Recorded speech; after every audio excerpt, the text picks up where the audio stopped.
Coming up on Mountain News this morning, students in McGoffin County joined the effort to bring more highly needed emergency services to the area. And a family in central Kentucky spent their first night with a special new addition after a cross-country journey to save a dog from being euthanized.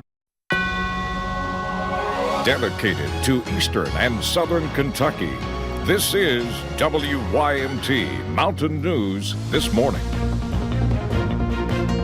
Good morning. The time is 5:31 on February 10th. I'm Madison Pergram. And I'm Will Puckett. Thank you for tuning in to Mountain News This Morning on this Monday. On this Monday, severe weather alert day, another one.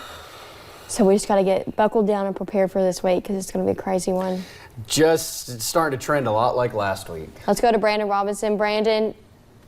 I wish I had better news. I wish I had better news. Listen, I had you speechless, Madison. I understand that, but yeah, it's just one of those head shakers. But again, stay weather aware all throughout this week. A lot of the areas that were hard hit last week look to be hard hit again, so we're going to continue to monitor that very closely over the next several days. Let's take a look at live pinpoint Doppler radar this morning, and you see lots of yellow and orange and dark green indicating some heavier bands of rain going through parts of southwest Virginia, eastern Kentucky, southern West Virginia, east Tennessee. Not as bad right now, but we're going to continue to monitor that. Flood watch goes into effect at noon. I'll talk more about that in a little bit. Visibility a bit rough across the area this morning, especially the areas that are seeing those heavier bands of rain. Temperatures 43 to 50. That's your range this morning. 43 Wise, 50 in Pikeville. Lots of 47s and 48s across the Cumberland Valley, Kentucky River, and into the Big Sandy as well. Your 12-hour planner today. Not a lot of movement with temperatures. We'll only get to right around 52 today, and shower chances will be around heavy at times all throughout the day. The extended forecast is on the way in just a little bit. Will? All righty, Brandon, thank you. Well, the application for a certificate of need is now on file for McGoffin County. The process of obtaining the license is complicated and lengthy. However, a group of 7th grade students at Harold Whitaker Middle School wanted to chip in. WYMT's Marianne Fletcher talked with the judge executive to learn what these kids have to say. In the moment of an emergency, many expect an ambulance to be on the way. And the people of McGoffin County haven't felt that way then for nearly a year.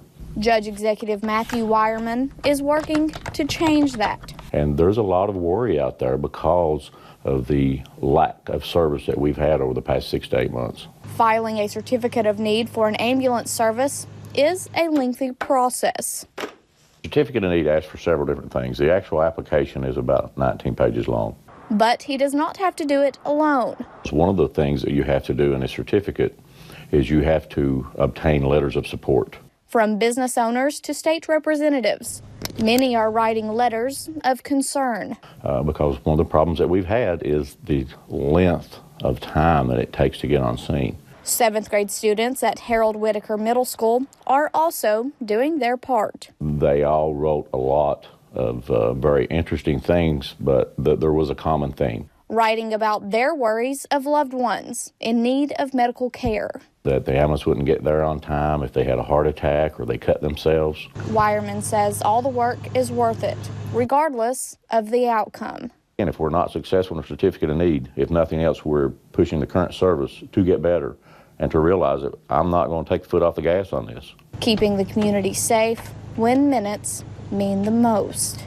In McGoffin County, Marianne Fletcher, WYMT Mountain News.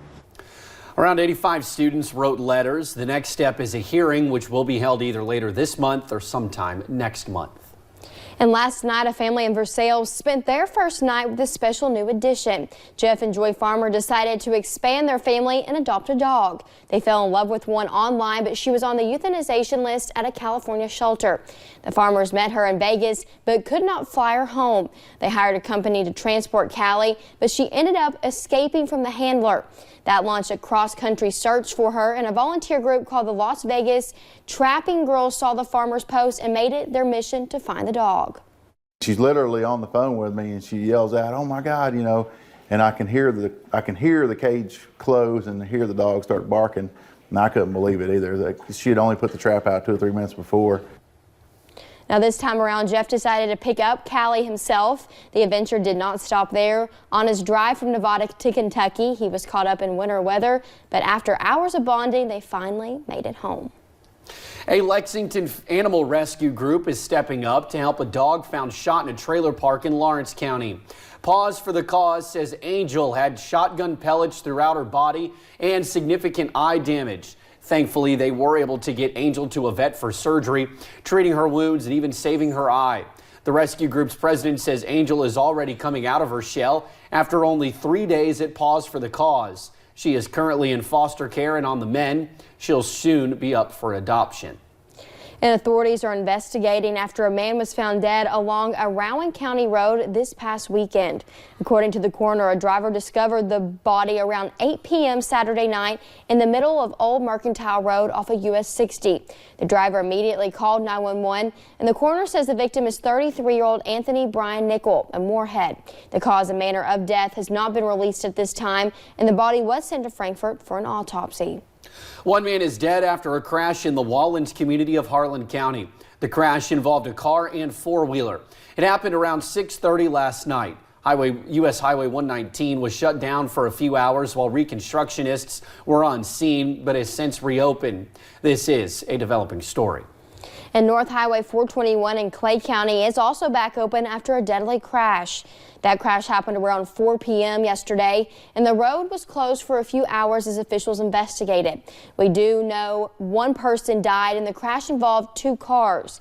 We'll have all of the latest information on both of those crashes on our website at WYMT.com. Officials from the Kentucky State Police are investigating a crash that happened on Friday in Pulaski County. Eva Artist was driving north on Kentucky 461. Officials say she lost control of her car and crossed into oncoming traffic, crashing into a van. Artist died because of her injuries at the scene of the crash. Keene and his passengers in the other car were taken to the Lake Cumberland Regional Hospital, where they were treated and discharged. The Henderson County coroner says 2 women were found shot dead in their home on Friday. 4 dogs and a cat were also found dead, and officials say a family member made the discovery and called 911. The coroner says there were no signs of forced entry, and he says they will have a better timeline after the autopsies, which are scheduled for later today. Family members said off camera that the women were married and had been a couple since the 90s. A Tennessee Highway Patrol trooper was shot at on I-75 yesterday. Officials say a passing vehicle shot what appears to be 2 rounds from the car while the trooper was conducting a traffic stop. The trooper was able to pull over the suspect at the 77-mile marker. A felony stop was conducted. According to officials, the suspects, 1 man and 1 woman, were taken into custody without incident, and a gun was recovered from the suspect's car.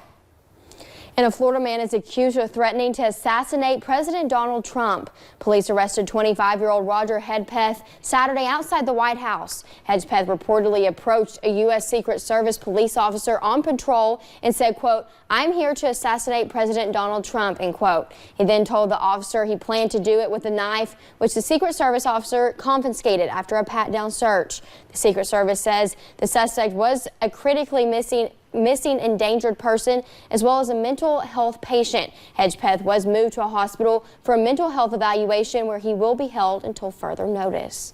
Well, staying in Washington, the White House is set to ask Congress for less border wall funding. A budget proposal expected to be released this week only asks for $2 billion for the construction of a wall. Last year, the White House asked for $5 billion, which it did not get from Congress. Funding for the border wall has been a major sticking point between the administration and Congress. In 2018, President Trump allowed the government to shut down for a historically long impasse that did not yield him the requested money for the wall. And a review of the Iowa caucus results show Pete Buttigieg is still in first place, but the state does not have an official winner yet. The Sanders campaign says it plans to ask for a partial recanvass of the votes, and the Iowa Democratic Party has reviewed 95 precincts the campaign flagged. And the new results are basically unchanged from the original count. The former mayor of South Bend, Indiana, is still the delegate lead by 0.1%. Senator Bernie Sanders is a tight second. Well, nearly a week after the Iowa caucuses, the results are again still being questioned. It's at a near tie, as you just heard, between Pete Buttigieg and Bernie Sanders. But the candidates are now focused on New Hampshire, where polls open tomorrow. And according to the latest CBS News Tracker poll, Sanders and Buttigieg are in the lead. Laura Podesta reports from the Granite State. Temperatures are near freezing in New Hampshire, but it's not stopping voters from coming out to learn more about the Democratic candidates. Waiting to hear Pete Buttigieg speak, this couple tells me they're married but divorced on whether to vote for him in Tuesday's primary. He's what I like to say, the anti-Trump. He has a lot of good ideas, but somebody's got to be able to weather the storm when Donald Trump comes and attacks. The latest CBS News Tracker poll shows Senator Bernie Sanders leading in New Hampshire with 29% support. We're going to set the pace to win in Nevada and South Carolina and California. Buttigieg is polling close behind at 25%. Many of his recent gains come at the expense of Joe Biden, who recently released this ad mocking Buttigieg's accomplishments as mayor of South Bend, Indiana. This guy's not a Barack Obama. We need to start getting Washington to look a little more like our best-run cities and towns. One of the big questions ahead of Tuesday's primary here in New Hampshire is voter turnout, because Iowa's fell well below expectations. I think he could go. Dante Scala, a professor of political science at the University of New Hampshire, predicts more people will vote in this primary compared to 2016. New Hampshire Democrats have been pretty excited, as are Democrats nationwide, about perhaps getting this president out of office. President Trump narrowly lost this state to Hillary Clinton in 2016. He'll be here tonight to rally his supporters. Laura Podesta, CBS News, Manchester, New Hampshire. Only about 4 in 10 New Hampshire voters say they've made up their mind about who to vote for tomorrow. So plenty of votes are still up for grabs as candidates make their final push.